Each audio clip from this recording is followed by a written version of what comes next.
Я думаю, что современность ногайского народа – это такое перепутье, да, потому что стоят очень серьезные проблемы пересборки ногайского этноса сегодня, которые постепенно решаются. Конечно же, есть разные пути этой самой пересборки, потому что итоги советских экспериментов, они показали, что какие-то проекты, ну, скажем так, не совсем состоялись. Допустим, вот астраханских татар, ну, как-то не получилось. Что очень хорошо показали карагаши, 70% которых вернулось, да, вот, собственно говоря, они говорят о том, что они ногайцы.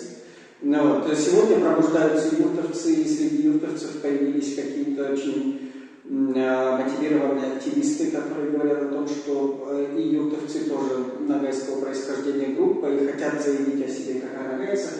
Вот. Очевидно, что очень серьезную стойкость показали, например, сулакские ногайцы, которые, несмотря на переход на кумыкский язык, все равно оказались ногайцами и не собираются менять свою идентичность. Да? Вот. Очень большой интерес вообще к ногайской культуре, к истории среди молодежи ногайской, что, конечно же, очень радует, но, с другой стороны, ставит очень серьезные проблемы перед ногайским этническим движением, национальным движением.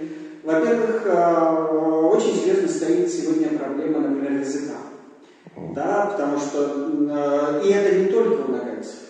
А ногайцы – это часть, да, вот той общей серьезной проблемы, когда у многих народов молодежь переходит на русский язык. Но у ногайцев это не только эта проблема. У ногайцев молодежь, да, значительная часть молодежи переходит на русский язык, но есть изначальные проблемы того, что, ну вот Леонид Шайсултанович Арсланов очень хорошо показал, что есть языки, которые основаны на ногайском языке. Это карагашский и юртовский. Он выделил их в качестве отдельных языков. Вот. Есть кумыкский язык, которым ногайцы совершенно спокойно пользуются. Да? Вот, те же сулакские ногайцы, бабаюртовские ногайцы. Да? Вот. Есть, помимо того, что есть диалекты, кубанский, кумской, да, вот, то есть есть еще и какие-то свои диалекты в том же карагашском языке, носители которого, ну, 10 тысяч максимум, да, есть джокающие и чокающие диалекты, понимаете? То есть есть вот такое вот разнообразие, к которому, мне кажется, надо отнестись не как к проблеме, а как к такому вот богатству. Да, и пытаться делать так, чтобы это разнообразие не разъединяло ногайцев, а наоборот их объединяло. Вот мне кажется, что сегодня вот это стихийное ногайское движение, в котором, слава Богу, очень велика роль молодежи, оно нащупывает вот такое отношение к языковому многообразию, что давайте мы будем признавать всех носителей диалектов, ногайских языков и носителей русского языка, потому что среди молодежных активистов, например, очень много тех, кто говорит на русском языке. Для них русский язык родной. Но от этого они не перестали быть ногайцами. И родной язык русский язык, как бы. И родной язык у них русский, но при этом они не перестали быть ногайцами. Они ногайцы, может быть, больше, чем те, кто является носителями. То есть идентичность языка – это разные вещи в данном случае. Вот, поэтому вот есть такой вот очень интересный складывается консенсус относительно того, что да, мы очень любим и уважаем ногайский литературный язык. Он создан, опять же, Карагашем Джанибековым, он создан Василием Абдуллиным, который юртовец, он создан каранагайцами, он создан носителями самых разных языков и диалектов ногайских. Да? Он сам продукт вот такого. Но при этом мы с вами сталкиваемся с тем, что существуют разные фактические языки ногайские. Да? Но тот же карагашский, юртовский. Вот, есть ногайцы, которые говорят на казахском. это малый араб. Да, и люди говорят на казахском языке, но они не казахи, они нагайцы. Понимаете? Ну, то есть вот это вот многообразие языков, вот эта языковая ситуация, она сегодня, и это очень радостно, что она сегодня воспринимается не как проблема, она сегодня воспринимается как такое вот богатство, которое у нас есть. Да, вот мы говорим на разных, но мы от этого не перестаем быть нагайцами, мы нагайцы, и нам надо просто объединяться, пусть мы говорим на самых разных языках. Ну, во-первых, я как этнограф это очень хорошо чувствовал, когда в той же Астраханской области работал. То есть для меня не было большой проблемой перейти на другой диалект или даже на другой язык. То есть я с каракашом могу говорить на каракашском языке. Я через полчаса 40 минут общения могу перейти на юртовский язык. Вполне интуитивно, понимаете, потому что базовая основа одна.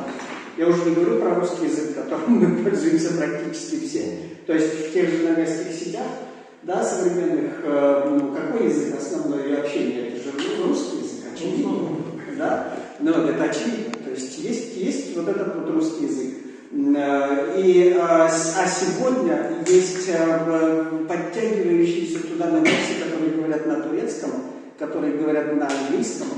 И так далее, и так далее. И вот это все тоже такая усложняющая картина, да, то есть пришли ребята, и они очень стремятся общаться со своими, которые в Европе, например, составляют вот эту вот нагайскую диаспору. Она какого происхождения? Турецкого происхождения. Они говорят на турецком, они говорят на английском. Ну и да, и вот их местный вариант нагайского языка, который, опять же, не имеет вот этой вот литературной основы, потому что это джокающий, как правило, диалект. А литературный язык основан на йокающем диалекте.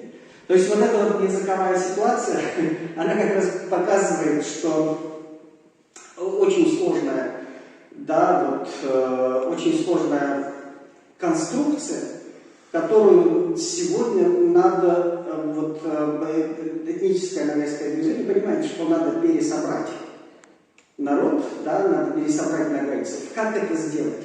Вот сегодня происходит, мне кажется, нащупывание вот этих вот путей, да, нащупывание путей пересборки народа. Как его пересобрать? Потому что помимо того, что языковая вот эта вот проблема территориальной разобщенности, да, все огромное пространство и разные группы на разных территориях, совершенно разных порой. Да, вот, да, есть наличие вот этого вот самосознания, да, пробуждающегося самосознания. Но нужны какие-то основания для того, чтобы сказать, вот мы, да, вот мы нагайцы. Да, и вот это вот нащупывается. Как это говорить, когда мы абсолютно разные? Да, вот это все обсуждается. И обсуждается довольно, я бы сказал, довольно напряжно, но конструктивно. То есть люди пытаются вот в этих обсуждениях нащупать, вот что нас объединяет, кто мы, почему мы.